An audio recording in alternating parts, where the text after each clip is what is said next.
Bueno, vamos a ver farmacología de la hipertensión arterial. Vamos a ver varios grupos de fármacos. Eh, Vamos a hacer un resumen de lo que es la hipertensión arterial y cómo participa el simpático y el sistema renina-angiotensina-aldosterona. Y a partir de ahí, viendo el grado de compromiso de cada uno de estos sistemas, cómo podemos antagonizarlo. ¿Sí?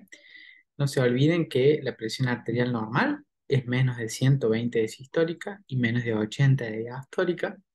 Y no nos olvidemos también que, además de eso, existen ciertas etapas en la hipertensión arterial, la prehipertensión entre 120 y 139 o 80 y 89, y la hipertensión empieza con 140 de sistólica y 90 de diastólica. Que hablamos de etapas uno, 2 y la crisis hipertensiva o 3.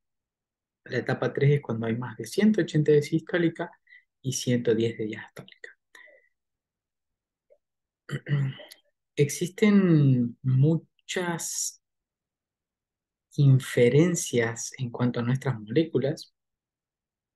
Por ejemplo, los fármacos simpaticolíticos centrales hacen que el sistema nervioso simpático disminuya su activación y por lo tanto eso genera que haya menos noradrenalina para estimular la vasoconstricción, y haya menos adrenalina y noradrenalina para hacer que el mismo corazón bombee más sangre. ¿Mm? Existen muchos puntos donde uno puede actuar en este sentido. Los beta bloqueantes a nivel del corazón, el gasto cardíaco es un gran determinante de la presión arterial. A nivel del sistema nervioso periférico, también podemos actuar inhibiendo con simpaticolíticos centrales la cantidad de noradrenalina liberada. A nivel del sistema renina-angiotensina-aldosterona, también podemos bloquearlos con inhibidores de la ECA, antagonistas de los receptores de angiotensina o antagonistas de los mineralocorticoides, sabiendo que esta angiotensina tiene un poder vasoconstrictor importante y un poder de secretar aldosterona que finalmente va a guardar sodio y agua. Y no nos olvidemos que los diuréticos tienen vital importancia en este sentido. Además, hay otros vasodilatadores como los bloqueantes de los canales de calcio, los bloqueantes alfa, la hidraracina, minoxidilo, o bloqueantes de los receptores de angiotensina, que son vasodilatadores, sobre todo arteriales o arteriolares, que es lo más importante en la hipertensión arterial. A modo de resumen, y sé que este gráfico puede resultar complejo, uno puede bajar la presión arterial disminuyendo la estimulación simpática desde el sistema nervioso central mediante los simpaticolíticos centrales o agonistas alfa 2, disminuyendo la activación o el estímulo cardíaco y a través de los beta bloqueantes, disminuyendo la activación del sistema renina-angiotensina-aldosterona mediante IECA, ARA o antagonistas de los mineralocorticoides, con diuréticos o con vasodilatadores periféricos. ¿Ah? Obviamente que los inhibidores de la neprilicina, que son fármacos nuevos, también son vasodilatadores y tienen efectos diuréticos. Y si el paciente tiene una hipertensión secundaria, el tratamiento de la causa primaria de su hipertensión arterial va a ser el tratamiento de base, ¿no es cierto? Bien. Em, ¿Por qué es importante el control de la presión arterial? Porque existen, así, esto está representado en el corazón, pero así están todos los órganos. A medida que la hipertensión aparece, fíjense, el corazón se mantiene normal. Si la hipertensión arterial se mantiene, ya este corazón, estas paredes del corazón empiezan a hipertrofiarse. Y si se hipertrofia, consume más oxígeno. Empieza a aparecer disfunción diastólica.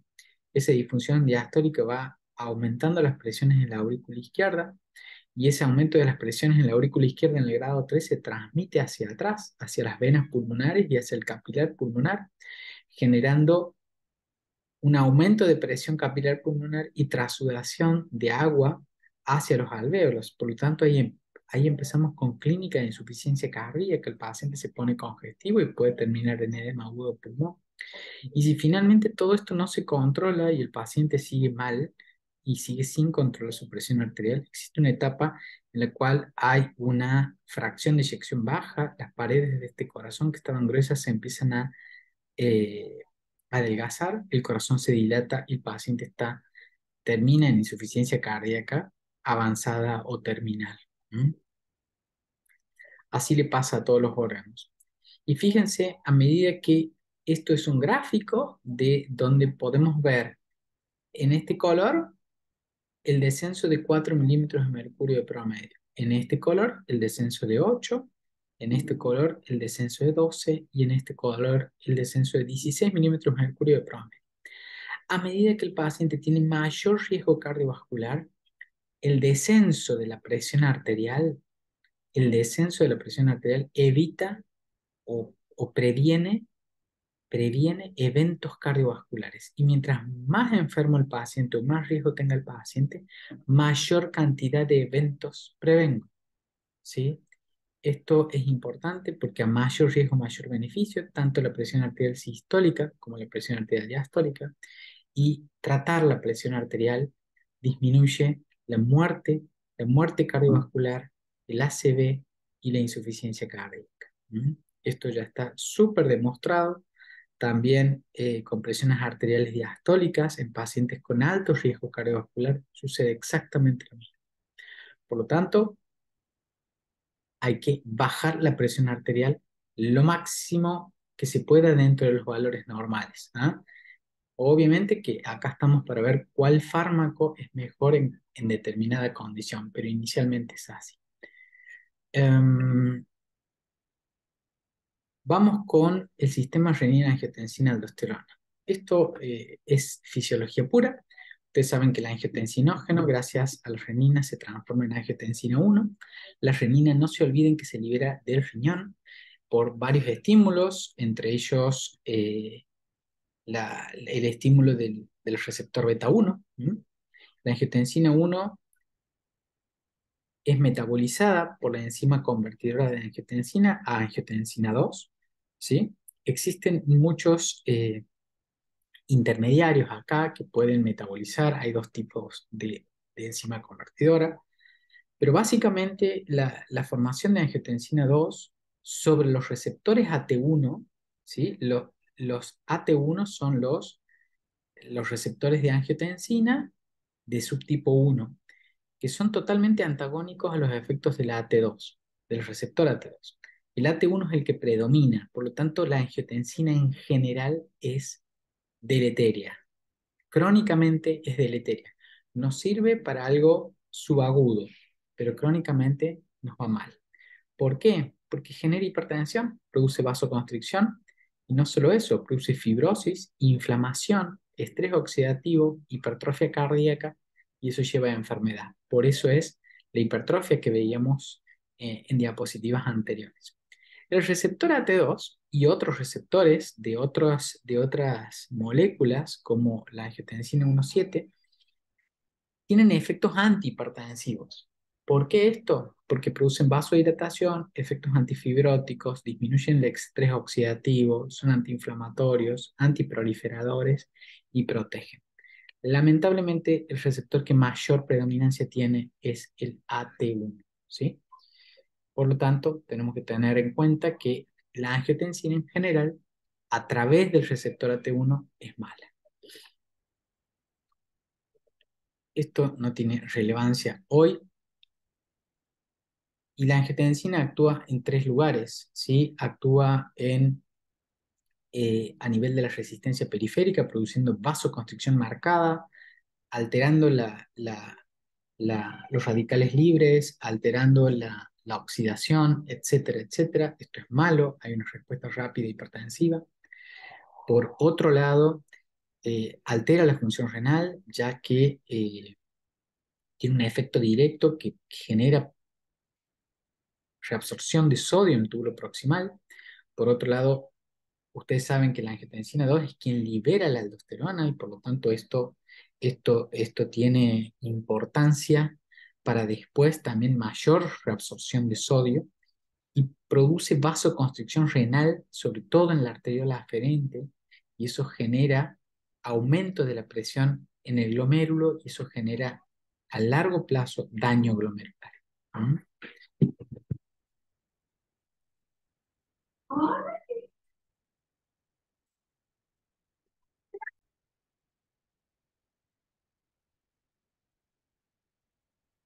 Bueno, y además llevan a hipertrofia vascular, hipertrofia cardíaca, como les mostré recién, y remodelado cardíaco. ¿Mm?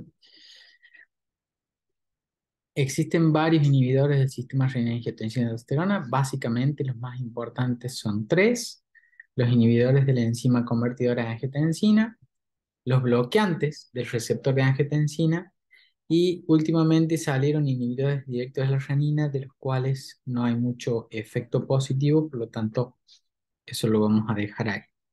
Por lo tanto, de acuerdo al gráfico que vimos recién, el angiotensinógeno se transforma en angiotensina 1 gracias a la renina. Tendríamos inhibidores directos de la renina, que estos no los usamos. La angiotensina 1 pasa a ser angiotensina 2 gracias a la ECA. Y acá tenemos inhibidores de la enzima de conversión, ¿ah? Que también, además de inhibir la conversión de angiotensina 1 en angiotensina 2, inhiben la degradación de las bradykininas, ¿ah? La ECA, la enzima de conversión, metaboliza las bradykininas en péptidos que son inactivos, ¿sí? Por lo tanto, cuando yo doy un inhibidor de la ECA, inhibo la conversión de angiotensina 1 en angiotensina 2, pero también inhibo la inactivación de las bradykininas y estas bradykininas se acumulan. Lo bueno es que producen vasodilatación además, extra, por así decirlo. Lo malo es que generan tos. Estas radiquininas generan vasodilatación a nivel del cuello y eso produce tos. Y por último, podemos directamente bloquear los receptores AT1 mediante los bloqueantes de los receptores de angiotensina. ¿Mm? Los IECA son todos estos, ustedes ya los deben conocer. Enalapril es el IECA más universalmente usado, hay un montón. La característica que tienen todos estos fármacos es que muchos son profármacos, o sea que necesitan activación en el hígado. Por ejemplo, el enalapril se activa a enalaprilato, por lo tanto, si uno tiene que dar por vía endovenosa, utilizamos enalaprilato y por vía oral enalapril. Efectos de estos fármacos producen vasodilatación arteriovenosa, por lo tanto disminuyen la precarga y disminuyen la poscarga. Tienen efectos que se llaman antirremodeladores en el corazón, porque la angiotensina produce fibrosis y estos, al inhibir la angiotensina, son efectos antirremodeladores, tienen efecto protector renal y antiproteinúrico porque eh, vasodilatan la arteriola aferente y de esa forma disminuyen la presión del capilar glomerular. ¿Mm? Si uno se fija, la arteriola aferente es esta, esto es el glomérulo, y la arteriola eferente es esta. Habitualmente el riñón filtra por presión. Fíjense que la presión hidrostática dentro del capilar glomerular tiene esta presión, existe una presión de la cápsula de Bowman y existe una presión oncótica del capilar glomerular. Finalmente, cuando uno empieza a sumar y restar todas estas presiones, la presión de filtrado neta es de 10 milímetros de mercurio.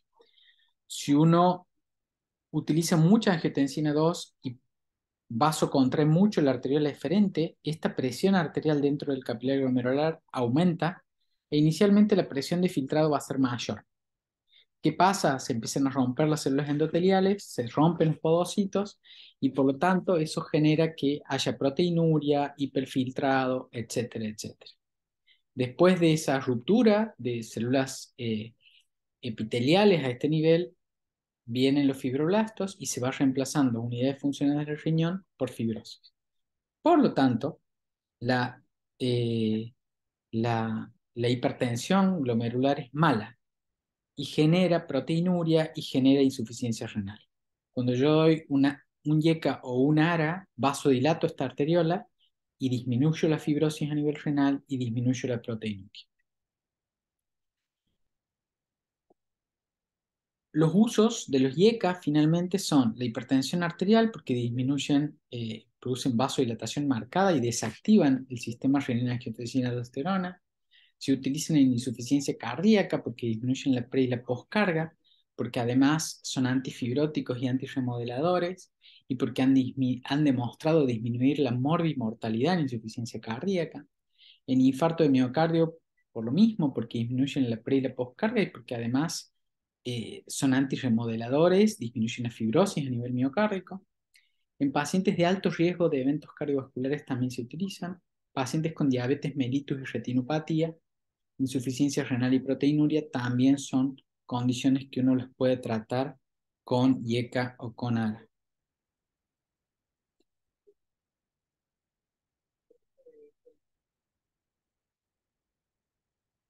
¿Cuáles son las reacciones adversas? Bueno, lo primero que tengo que saber es que no debo usarla en la embarazada jamás, porque son altamente embriotóxicos, fetopáticos, y por lo tanto esto está fuera de discusión y no es mala praxis dar un YECA o un ARA en la embarazada. La reacción adversa más frecuente es la tos, que se da hasta un 30% de los pacientes con YECA tienen tos por el efecto de la ECA que es inhibido, y la ECA no se olvide que metaboliza las bradykininas y por lo tanto esto es lo más frecuente. Los YECA y los ARA, ambos, esto es el único que es de los YECA, el resto de las reacciones adversas son compartidas entre YECA y ARA. Eh, Al disminuir la secreción de aldosterona, hacen que eh, el intercambiador sodio-potasio, que la aldosterona genera la hiperfunción, no ocurre. Y por lo tanto, el sodio no se reabsorbe y el potasio no se elimina. Y eso genera hiperpotasemia. Esto en algunos pacientes puede ser grave, sobre todo en los pacientes que toman antiinflamatorios, digoxina, en pacientes que están en insuficiencia renal y en pacientes que toman espironolactona. Todos estos factores son factores de riesgo para que la hiperpotasemia produzca reacciones adversas graves, que ustedes saben que son a nivel cardíaco y que pueden producir paro. La hipotensión arterial es una exageración del efecto que uno busca. Esto cualquier vasodilatador lo puede producir. Angioedema, porque al inhibir el metabolismo de las bradykininas, generan vasodilatación y eso genera un aumento de la permeabilidad capilar a nivel del cuello y eso puede producir angioedema y edema de glotis. Son fármacos muy alergénicos y pueden producir insuficiencia renal. ¿Por qué pueden producir insuficiencia renal? Por el mismo mecanismo que tienen sobre la arteriola aferente. Si bien el efecto es un efecto bueno, el que busco, de disminuir la presión capilar glomerular, en algunos pacientes que tienen estenosis de la arteria renal, la presión acá llega baja. Si encima yo vasodilato la eferente, la presión cae por el límite, por debajo del límite del filtrado y el paciente puede tener insuficiencia renal. Los antagonistas de los receptores angiotensina 2 son todos estos: los sartán, valsartán, irbesartán, candesartán, que es el más potente, y telmisartán. Son básicamente iguales a los YECA porque actúan en la misma vía, nada más que en otro lado. Eh, la ventaja que tienen es que la ECA no se inhibe y por lo tanto las bradykininas se pueden metabolizar. Las reacciones adversas son similares, excepto la tos, que es exclusiva de los YECA. Y bueno, esto es todo lo que venimos hablando. Bloquea los efectos vasoconstrictores y profibróticos de la angiotensina 2. Al actuar sobre el receptor AT1, solamente al bloquearlo a este receptor, permite que la angiotensina 2 estimule los AT2, que son, como hemos visto, receptores que tienen efectos antifibróticos, vasodilatadores, etc. El alisquiren no se usa más, prácticamente está en desuso, es un inhibidor de la renina. Y las complicaciones mayores de la hipertensión a largo plazo son básicamente la insuficiencia cardíaca, ¿ah? que puede alterar la función renal y llevar a un edema agudo de pulmón por el aumento de la presión arterial, el aumento de la volemia y por isquemia posible. ¿Mm? Otro gran problema de la hipertensión a largo plazo es el cerebro, que sufre tanto en forma aguda como en forma crónica. Y por último, el problema del riñón. ¿Mm? El riñón a largo plazo se va dañando y los pacientes pueden terminar en diálisis. El tratamiento de primera línea de la hipertensión son estos tres grupos: los IECA o los ARA, los antagonistas cálcicos o las tiazidas. Las tiazidas son diuréticos de techo intermedio. ¿Mm? Y el tratamiento de segunda línea de la hipertensión arterial son la espironolactona, los beta bloqueantes, los alfa bloqueantes, los simpaticolíticos centrales como la alfa-metildopa o la clonidina y otros vasodilatadores directos como la hidralazina. Hay estrategias no farmacológicas más avanzadas para el tratamiento de la hipertensión arterial. Esto es a título para que sepan nada más. Por ejemplo, la denervación renal, porque sabemos que el riñón participa en la génesis y el mantenimiento de la hipertensión arterial, y esto está demostrado que denervar el riñón disminuye la presión arterial, y la estimulación de los vasoreceptores carótidos es otra estrategia mecánica para disminuir la presión. Hay varios estudios que dicen cuánto deberíamos bajar. Básicamente, lo ideal es bajar en forma intensiva en un paciente joven y en un paciente viejo o más anciano, eh, no tanto, y mantenernos cerca de 140. Estas son conclusiones. La hipertensión es una condición muy frecuente, sobre todo muy poco diagnosticada o infradiagnosticada y muchas veces tratada en forma insuficiente. Controlar los factores de riesgo es fundamental. Los fármacos de primera línea ya hemos mencionado cuáles son. Y no nos olvidemos de buscar causas secundarias de hipertensión arterial. ¿Mm? Si no me alcanza con fármacos de primera línea, tengo que ir a fármacos de segunda línea para tratar de controlar la presión arterial del paciente, que es lo más importante. No importa con qué lo controle, sino bajar la presión arterial. Obviamente que un paciente diabético debería recibir sí o sí un YECA o un ARA, pero es muy importante normalizar la presión. Muy bien.